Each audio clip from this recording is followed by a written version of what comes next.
የህወሓት አክራሪ ቡድን የፕሪቶሪያውን የሰላም ስምምነት ትግበራ እንዲደግፍና በስምምነቱ የተገኘውን ሰላም እንዲያጸና እንዲሁም ከፌዴራል መንግስቱ ጋር አሉኝ የሚላቸውን ልዩነቶች በውይይት እንዲፈታ ተደጋጋሚ ጥረት ስታደርግ የከረመችው አሜሪካ ቡድኑ በትግራይ ላይ ያለው ችግር እንዳይፈታ ሰላምም እንዳይመጣ እንቅፋት ሆኗል በሚል ነው ማዕቀቡን የጣለችው። የአሜሪካ ውጭ ጉዳይ ሚኒስቴር ያወጣው መግለጫ አክራሪ አቋም የያዙ የህወሓት ቡድን አመራሮች በኢትዮጵያ ሰላምን ለማደፍረስና ግጭት ለመቀስቀስ እየሰሩ እንደሆነ ያመላክታል። በኢትዮጵያ የአሜሪካ ኤምባሲ ለኢቢሲ የላከው መግለጫ እንደሚያሳየው በህወሓት ቡድን በኩል የተያዘው አክራሪ አቋምና እሱን ተከትሎ የተፈጠረው ውጥረት የሰሜን ኢትዮጵያን ሰላም ዳግም ስጋት ላይ ጥሏል። የአሜሪካ ውጭ ጉዳይ ሚኒስቴር ቃል አቀባይ ቶማስ ፒጎት በሰጡት መግለጫ እንዳሉት የቪዛ እገዳ እርምጃው የተወሰደው በትግራይ ክልል ያለውን ቀውስ በሰላማዊ መንገድ ለመፍታት የሚደረገውን ጥረት በማደናቀፍ ረገድ ቀጥተኛ ተሳትፎ ባላቸው የህወሓት ቡድን አመራሮችና ቤተሰቦቻቸው ላይ ነው። በዚህም የአሜሪካ ውጭ ጉዳይ ሚኒስትር ማርኮ ሩቢዮ በሀገሪቱ የኢሚግሬሽንና ዜግነት አዋጅ በተሰጣቸው ህጋዊ ስልጣን መሰረት እርምጃውን መውሰድ መጀመራቸውን ቃል አቀባዩ አስታውቀዋል። አሜሪካ በሰላምና በክብር መኖር የሚፈልገውን የትግራይ ህዝብን ጨምሮ ከመላው የኢትዮጵያ ህዝብ ጎን መቆሟን እንደምትቀጥል ያረጋገጠው መግለጫው በቀጣናው ሰላምና መረጋጋትን አደጋ ላይ የሚጥሉ የህወሓት ባለስልጣናትና ሌሎች ግለሰቦችን ተጠያቂነት ለማረጋገጥና ድርጊታቸውን ይፋ ለማድረግ ያሏትን ዲፕሎማሲያዊ መሳሪያዎች በሙሉ መጠቀሟን እንደምትቀጥል አስታውሷል። በሰሜን ኢትዮጵያ የሚገኙ በመቶ ሺዎች የሚቆጠሩ ንጹሐን ዜጎች ዳግም ወደ ጦርነት አዙሪት እንዳይመለሱ በመስጋት መኖሪያ ቀያቸውን ጥለው እየተሰደዱ መሆኑን የአሜሪካ መግለጫ አመላክቷል። ይህ እውነታ ደግሞ ከሰሞኑ በትግራይ ክልል በሚንቀሳቀሱ የፖለቲካ ፓርቲዎችና በተለያዩ ዓለም አቀፍ ተቋማት እንዲሁም መገናኛ ብዙሃን ሲገለጽ መቆየቱ ይታወቃል። ስልጣንን በኃይል ይዞ የሚገኘው የህወሓት ቡድንም ወታደር እያደራጀና እያሰለጠነ መሆኑን አልካደም። ጥቅምት 23 2015 በደቡብ አፍሪካ ፕሪቶሪያ የተፈረመውንና የሁለት ዓመቱን ደም አፋሳሽ ጦርነት ያስቆመውን የሰላም ስምምነት በይፋ ማፍረሱን በማሳወቅ የስምምነቱ ውጤት የሆነውን የትግራይ ክልል ጊዜያዊ አስተዳደርን ፈንቅሎ ስልጣኑን የተቆጣጠረው የህወሓት ቡድን ከውስጥና ከውጭ ኃይሎች ጋር በመቀናጀት ዳግም ጦርነት ለመክፈት ዝግጅት እያደረገ መሆኑ ይፋ ሆኗል። ቡድኑ ከጦርነት ዝግጅቱ መካከል የሆነውን ወጣቶችን አስገድዶ ወደ ውትድርና ስልጠናና ዘመቻ እያስገባ ሲሆን ድርጊቱን የተቃወሙ ወላጆችና ወጣቶችንም ማሳደድና ማሰርን መደበኛ ስራው አድርጓል። 15 አንቀጾች ያሉት የፕሪቶሪያው የሰላም ስምምነት ዘላቂ ሰላምን ማንበርና ልማትን ማረጋገጥን ሲያልም ለዚህ ስኬት የጀርባ አጥንት ተብለው የሚታሰቡና በተፈራራሚ ወገኖች ላይ የተጣሉ ግዴታዎችን በግልጽ ያስቀመጠም ነው። በዚሁ መሰረት በሀገር መከላከያ ሰራዊት የሰሜን እዝ ላይ ጥቃት ፈጽሞ ጦርነቱን የጀመረው ህወሓት ሁሉንም አይነት የጦር መሳሪያ ፈቶ በህገ መንግስታዊ ማዕቀፍ ውስጥ በሰላማዊ መንገድ ብቻ ሊንቀሳቀስ ወዶና ፈቅዶ መፈረሙን ሰነዱ ያሳያል።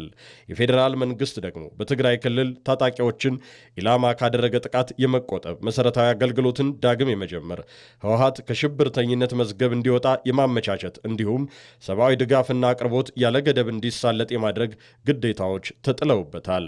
የፌዴራሉ መንግስትም እነዚህን የስምምነት ግዴታዎቹን ለመፈጸም ወራት አልፈጀበትም። ይሁንና ተፈናቃዮችንና ታጣቂዎቹን እንደ መያዣና መደራደሪያ መጠቀም የመረጠው የህወሓት ቡድን ስምምነቱ ፈርሷል የሚል ይፋዊ መግለጫን በቅርቡ ከመስጠቱም በፊት ሲያደርግ የነበረው ሁሉ ከስምምነቱ የተቃረነ ነው። በስምምነቱ መሰረት ታጣቂዎችን ስምምነቱ በተፈረመ አንድ ወር ትጥቅ በማስፈታትና የታደሰው ስልጠና እንዲወስዱ በማድረግ ከማህበረሰቡ ጋር ዳግም እንዲቀላቀሉ ከፌዴራሉ መንግስትና ከሶስተኛ ወገን ተቆጣጣሪዎች ጋር መስራት የነበረበት የህወሓት ቡድን ሂደቱ በጅምር እንዲቆም አድርጓል። በዚህም በአንድ ጊዜ በሰላማዊ መንገድ የሚታገል ፓርቲነትንም በትጥቅ የሚደገፍ ቡድንነትንም አጣምሮ ከኢትዮጵያ ህግ ውጭ መንቀሳቀስን መርጧል። ይህ የህወሓት ቡድን መንገድ ከስምምነቱ ያፈነገጠ ብቻ ሳይሆን ለዘላቂ ሰላምም ችግር መሆኑን የተረዳው የፌዴራሉ መንግስት ትዕግስትን መርጦ ደግሞም ቡድኑ የሰላም አማራጭን ይዞ እንዲቀጥል ሲወተውት ከርሟል። ለዚህም ነው ጠቅላይ ሚኒስትር አብይ አህመድ ጥቅምት 2018 የፓርላማ ቆይታቸው ከህወሓት ጋር መሳሪያ መደበቅ አልተስማማንም፣ ታጣቂ ማሰልጠን ማስመረቅ አልተስማማንም ሲሉ ቡድኑ እየሄደበት ያለውን ጸረ ፕሪቶሪያና ጸረ ህገ መንግስት አካሄድ የፌዴራሉ መንግስት እንደሚያውቅ ግን ደግሞ ዳግም ግጭት ውስጥ ላለመግባት ትዕግስት ማድረጉን በአጽንኦት ገልጸው የነበሩት የህወሓት ቡድን ልክ እንደ ታጣቂዎቹ ሁሉ ዓመታትን በመጠለያ ጣቢያ በሚኖሩ ተፈናቃዮች ጭምር ፖለቲካን እየሰራ የኔ ህጋዊ ሰውነት ሳይመለስና ህወሓት እንደ ቡድን ሳይድን የተፈናቃይ መመለስ ብሎ ነገር የለም።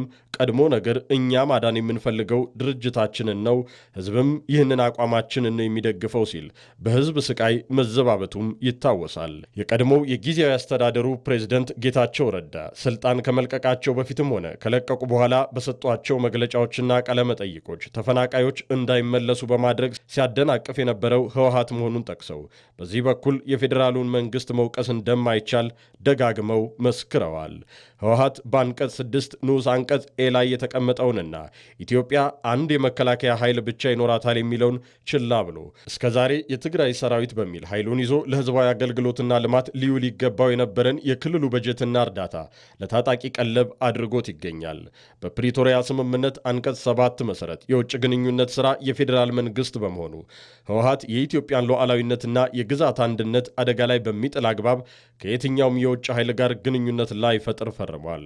ሆኖም ጽምዶ በሚል ጥምረት ፈጥሮ ከስምምነቱ ብቻ ሳይሆን ከሀገሪቱ ህገ መንግስትና ሉዓላዊነት ያፈነገጠ ተግባር ላይ ተሰማርቷል። በአንቀጽ 7 መሰረት የህወሓት የስምምነት ግዴታ በህገ ወጥ መንገድ ያካሄደውን ምርጫና መሰረትኩት ያለውን ክልላዊ መንግስት አፍርሶ ከፕሪቶሪያው ስምምነት የሚቀዳ ሁሉን አካታች ጊዜያዊ አስተዳደር እንዲመሰረት ማድረግን አምኖ መፈረሙ ይታወሳል።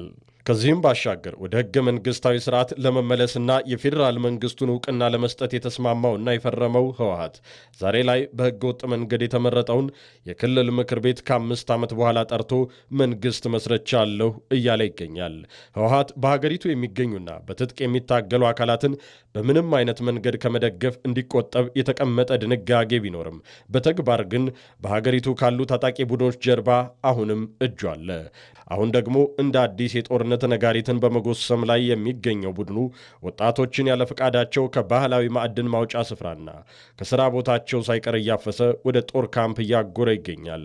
በፈቃደኝነት ለጦርነት ልጇን የምትሰጥ እናት እንደማያገኝ የተረዳው ቡድኑ ለማስገደድ የሚያግዘውን የሳዋ ህግ ግልባጭ የሆነ አዋጅ አዘጋጅቶ በዕድሜ የገፉ እናቶችን ሳይቀር ልጃችሁን ለጦርነት ካልሰዋችሁ የገንዘብም የእስርም ቅጣት ይደርስባችኋል እያለ በግፍ እያሰረ እየቀጣ ይገኛል። የፌዴራል መንግስት የዘረጋውን የሰላም እጅ መቀበል ሞት የሆነበት ቡድኑ ከጦርነት ውጭ ህልውናው ጥያቄ ውስጥ እንደሚገባ ያምናልና የጦርነት ያለህ እያለ መወዝወዙን ቀጥሎበታል። በትግራይ ሰላም ከመጣ ህዝቡ ሰላም እንደሚጠይቅና ነገ ተጠያቂነት ሊመጣ እንደሚችል የሚሰጋው አክራሪው ቡድን ከዛ የህዝብ ጥያቄ የሚያስመልጠውን ብቸኛ መውጫ መንገዱን ጦርነትን የሙጥኝ ያለ ይመስላል። ለዚህም ነው የአሜሪካ መንግስት ይህ ቡድን የሰላም አማራጮችን መቀበል እንደማይሆንለትና ከጦርነት ውጭ እንደማይሆንለት በመረዳቱ ነው ማዕቀቡን የጣለው። የህወሓት ቡድን የዳግም ጦርነት ቅስቀሳን እየተቃወሙ ያሉ ኃይሎችና ኢትዮጵያውያን ቡድኑ ላይ ጫና በማሳደር ጦርነትን ለማስቀረት የመስራት ጥሪን አሁንም ደጋግመው እያቀረቡ ነው። ቡድኑ ግን መሰል ጥሪን ከመስማት ይልቅ ከኢትዮጵያ ታሪካዊ ጠላቶች ጋር ማበረንና እሱ ያልመራት ኢትዮጵያን ከማፍረስ ወደ ኋላ እንደማይል የገባውን ቃል ለመተግበር ደፋ ቀና ይላል። ኢትዮጵያውያን ግን ይህ ሲሆን ቆመው የሚመለከቱበት ጊዜ ላይ አይደሉም። ኢትዮጵያና ኢትዮጵያዊነት መቼም ቢሆን ተሸንፈው አያውቁምና የአሁኑ ነጋሪት ጉሰማም በጽናት እንደሚወጡት ደጋግመው ያሳዩት ገድል ሕያው ምስክር ነው። በተመሳሳይ የፕሪቶሪያው የሰላም ስምምነት